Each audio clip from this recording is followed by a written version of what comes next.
अगरचे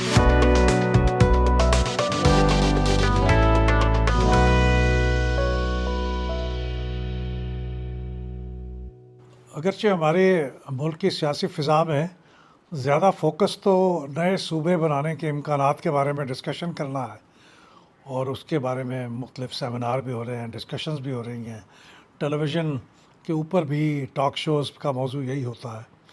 लेकिन कुछ लोगों का इंटरेस्ट ये भी है कि पंजाब के लोकल गवर्नमेंट इलेक्शंस जो 11 साल से नहीं हुए, उनको किस तरीके से दोबारा ट्रैक पर ला के इलेक्शन करवाए जा सकते हैं।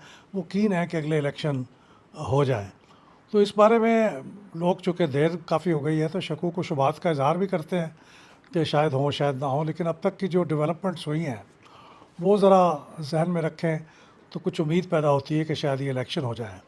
देखिए, सबसे पहली बात तो ये थी कि इलेक्शन का कानून वो पुराना था और उस पे हुकूमत ने कहा था कि हम कुछ इसमें तरमीम करना चाहते हैं। जब इलेक्शन कमीशन ने उन्हें कहा कि आप अपने तरमीम को मुकम्मल करें जल्दी से ताकि इलेक्शन की तरफ चला जाए, तो फिर उन्होंने इलेक्शन का एक बिल्कुल नया कानून बनाया जो अक्टूबर 2025 में पास हो गया, पंजाब लोकल गवर्नमेंट एक्ट 2025। तो ये पास हो गया, तो उसके बाद एक बड़ा स्टेप इलेक्शन की तरफ उठा लिया गया। फिर इसके बाद अगला स्टेप था कि इस इलेक्शन के कानून के मुताबिक अब रूल्स बनाया जाए, ख़ास तौर पे वो रूल्स जो इलेक्शन से मुतालिक हों। तो फिर मार्च 2026 में पंजाब लोकल गवर्नमेंट रूल्स बनाए गए इलेक्शन से मुतालिक, और उसके अंदर तफसीलात बता दी गई। जो चीज़ें डिटेल में लॉ के अंदर नहीं होती, फिर वो रूल्स में आ जाती हैं। और यहाँ पे मैं एक बात का ऐड करना चाहता हूँ कि लॉ के अंदर बाज़ लोगों के नज़दीक ये कन्फ्यूजन था कि इलेक्शन लोकल गवर्नमेंट के इलेक्शन पार्टी बेसिस पे होंगे या पार्टी बेसिस पे नहीं होंगे, क्योंकि लॉ के अंदर इतनी सराहत के साथ, यानी इतना एक्सप्लिसिटली नहीं बताया गया था, अगरचे उसके अंदर कुछ चीज़ें ऐसी थी जिससे पता चलता था कि पार्टी बेसिस पे ही होंगे। लेकिन जो मार्च 2026 में लोकल गवर्नमेंट रूल्स आए इलेक्शन से मुतालिक, उसके अंदर ये बात वाज़े तौर पे लिखी हुई थी कि वो तमाम सियासी पार्टियां जो इलेक्शन कमीशन के पास लिस्टेड होंगी वो अपने उम्मीदवार खड़ी कर सकेंगी और वो उम्मीदवार इलेक्शन में हिस्सा ले सकेंगे। तो इससे वाज़े हो गया कि ये नॉन पार्टी बेस्ड तो नहीं है। तो ये रूल्स भी मुकम्मल हो गए। रूल्स के बाद अगला काम ये था कि पंजाब गवर्नमेंट ने लोकल गवर्नमेंट्स की हदबंदी करनी थी, जिसको लीगल ज़बान में डिमार्केशन कहते हैं। तो उन्होंने अपनी डिमार्केशन मुकम्मल की और वो डिमार्केशन करके इलेक्शन कमीशन को पेश कर दी। उसका अगला स्टेप ये होता है कि इलेक्शन कमीशन इस डिमार्केशन की रोशनी में डीलिमिटेशन करती है, यानी इसी डिमार्केशन की बुनियाद पे तफसीलन और फाइनल लेवल पे डीलिमिटेशन करती है। तो वो डीलिमिटेशन भी पहले उसकी आखिरी हद 10 अगस्त थी, फिर वो 17 अगस्त हो गई। तो इस दौरान डीलिमिटेशन भी की इलेक्शन कमीशन ने। डीलिमिटेशन के ड्राफ्ट को पब्लिसाइज़ किया और लोगों से कहा कि इसके ऊपर अगर कोई ऑब्जेक्शन है तो वो दायर किया जाए। तो कई लोगों ने उस पर ऑब्जेक्शंस दायर किए और बिलाखिर फिर वो ऑब्जेक्शन को रिज़ॉल्व किया गया।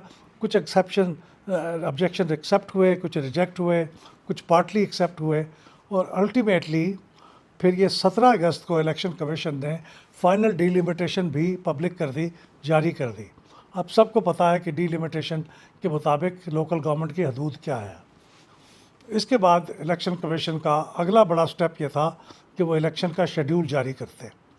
तो उन्होंने एक मीटिंग बुलाई पंजाब गवर्नमेंट की 20 अगस्त को इस्लामाबाद में, जिसमें इलेक्शन कमीशन के चारों मेंबर, चीफ इलेक्शन कमिश्नर साहब ने सदारत की, इलेक्शन कमीशन के सेक्रेटरी और दूसरे ऑफिसर्स, और यहाँ से 4 मिनिस्टर्स गए पंजाब गवर्नमेंट को रिप्रेजेंट करने, जिसकी सरबराही पंजाब के लोकल गवर्नमेंट के वज़ीर कर रहे थे, ज़ीशान रफ़ीक साहब।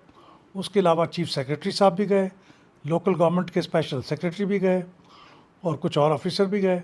तो एक बड़ा पावरफुल डेलीगेशन था जो पंजाब से गया और वहाँ पे इलेक्शन की डेट के बारे में गुफ्तगू हुई। हम एस्टिमेट कर रहे थे कि अगर 17 अगस्त को डीलिमिटेशन मुकम्मल हो जाती है तो फिर अगले 2 महीने में इलेक्शन हो सकते हैं। यानी हमारा ख़्याल था कि अक्टूबर में इलेक्शन हो सकते हैं। लेकिन अक्टूबर की बजाय अब 20 अगस्त को जब ये डिस्कशन हुई तो उन्होंने कहा कि ये इलेक्शन पंजाब गवर्नमेंट ने रिकमेंड किया 15 दिसंबर से 15 जनवरी के दरमियान होने चाहिए। अगरचे हर चीज़ तैयार है और अक्टूबर में इलेक्शन हो सकते हैं, हमारा अंदाज़ा कोई इतना गलत भी नहीं था, लेकिन पंजाब गवर्नमेंट ने 2 बातें कहीं कि एक बात तो ये है कि हम इलेक्शन के लिए पूरे रिसोर्सेज जो है वो भी मोबिलाइज़ कर लेंगे उस वक्त तक, अगर ये दिसंबर में होंगे।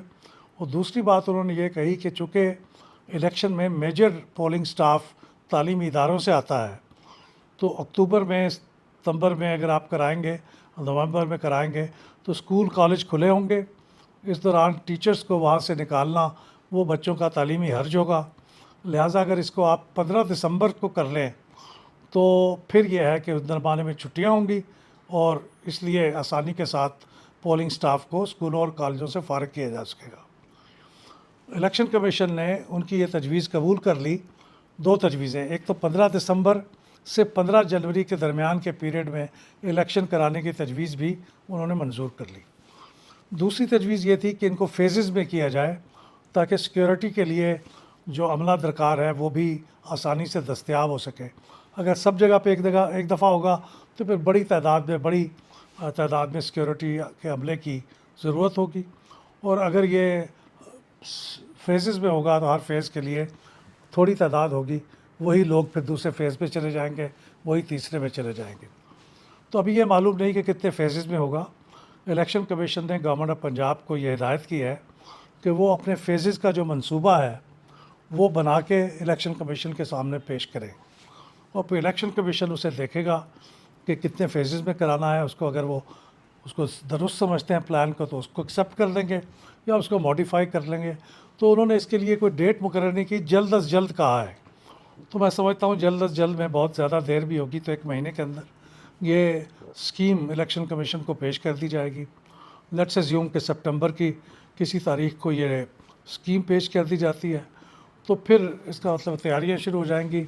इलेक्शन कमीशन शेड्यूल जारी करेगा और ये 15 दिसंबर को पहले फ़ेज़ के इलेक्शन हो सकते हैं, दूसरे, तीसरे, चौथे जितने फेजेज़ में होना है, लेकिन आखिरी फ़ेज़ के इलेक्शन 15 जनवरी से पहले हो जाएंगे। लिहाजा अब काफ़ी हद तक तो चीज़ें तय हो गई हैं, और यूँ लगता है कि इलेक्शन के बारे में जो शकूक व शुबहात थे कि होंगे या नहीं होंगे, वो ख़त्म नहीं हुए होंगे तो बहुत कम हो गए हैं। लेकिन यहाँ पे 2 ख़दशात मौजूद हैं। मैंने पहले भी कई बार कहा है कि अगर कोई गवर्नमेंट इलेक्शन ना करवाना चाहे तो उसके पास बहुत से रास्ते मौजूद हैं। एक रास्ता तो यही है कि इलेक्शन का जो कानून है, पंजाब लोकल गवर्नमेंट एक्ट 2025, उसमें कोई तरमीम ऐसी कर दी जाए जिससे आपकी डीलिमिटेशन और डिमार्केशन मुतासर हो। तो उस सूरत में इलेक्शन कमीशन को दोबारा डीलिमिटेशन करनी पड़ेगी और यूँ 1-2 महीने बाद आगे बढ़ जाएगी। एक पॉसिबिलिटी तो ये है। मेरा नहीं ख्याल कि पंजाब हुकूमत ऐसा करेगी, क्योंकि ऐसा करने से ये होता है कि हुकूमत की जो रेपुटेशन है वो भी रिस्क में आती है कि हुकूमत इलेक्शनों से भाग रही है, इलेक्शन नहीं करवाना चाहती, इसलिए उसने ये तरमीम कर दी है।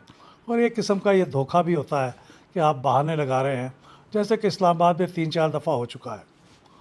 दूसरा ख़दशा ये है, और वो बड़ा ख़दशा है, वो ये है कि इस वक्त आपको मालूम है कि मुल्क के अंदर नए सूबे बनाने के बारे में बातचीत हो रही है। अब अगर ये सूबे बनाने का अमल इसी दौरान इम्प्लीमेंट हो जाता है, यानी असम्बली से पास हो जाती है तरमीम और एक नतीजे पे पहुंच जाते हैं, तो फिर नए सूबों का मतलब इसका मतलब ये होगा कि पंजाब के लोकल गवर्नमेंट इलेक्शन की बात नहीं हो रही, फिर वो Punjab north, Punjab south, Punjab central, Punjab west, जितने भी सूबे बनेंगे, भावलपुर, जनूबी पंजाब, तो उतने सूबों के अंदर इलेक्शन की बात होगी। यूँ इसका मतलब है कि फिर नया लॉ बनेगा उन सूबों के अंदर, और फिर नई से बात शुरू हो जाएगी। और फिर चूँकि ये भी एक एक्सपेक्टेशन है कि लोकल गवर्नमेंट के लॉ को मज़ीद तफसील में बयान करने के लिए आइन के अंदर भी कोई तरमीम हो सकती है, यानी आर्टिकल 140A जो इस वक्त बहुत मुख्तसर सा है, उसकी मज़ीद तफसीलात आ सकती हैं। ये दोनों कामों की वजह से किसी एक से भी इलेक्शन का अमल पंजाब के सूबे में रुक सकता है। तो इसलिए दो खदशात अपनी जगह मौजूद है, लेकिन इलेक्शन का काफ़ी सफ़र तय हो चुका है। अब आखिरी मरहला है कि इलेक्शन का शेड्यूल अनाउंस होगा। शेड्यूल मतलब डेट्स तो हमें पता है, 15 अगस्त से 15 दिसंबर से 15 जनवरी के दरमियान, लेकिन उसकी तफसीलात कि किस डेट को पहला मरहला होगा, किस डेट को दूसरा होगा, और हर मरहले में कौन से ज़िले शामिल होंगे, और फिर ये कि नामिनेशन पेपर जमा कराने की तारीख़ क्या होगी, किस तारीख़ को आखिरी लिस्ट लगेगी, किस तारीख़ को पोलिंग होगी, और कैसे उसके रिज़ल्ट अनाउंस होंगे। तो ये सारी बातें उम्मीद ये है कि हमें आइंदा 1 महीने के अंदर देखने को मिल जाएंगी। 2 महीने के अंदर शेड्यूल आ जाएगा और फिर इलेक्शन हो जाएगा। अच्छी उम्मीद रखनी चाहिए कि ये हो जाए। तकरीबन 50% से ज़ायद का सूबा है, तो यहाँ पे लोकल गवर्नमेंट की गैर मौजूदगी वो बहुत ही एक वैक्यूम क्रिएट करती है। तो उम्मीद है इस वैक्यूम को 15 दिसंबर और 15 जनवरी के दरमियान इंशाअल्लाह पुर कर दिया जाएगा। बहुत शुक्रिया।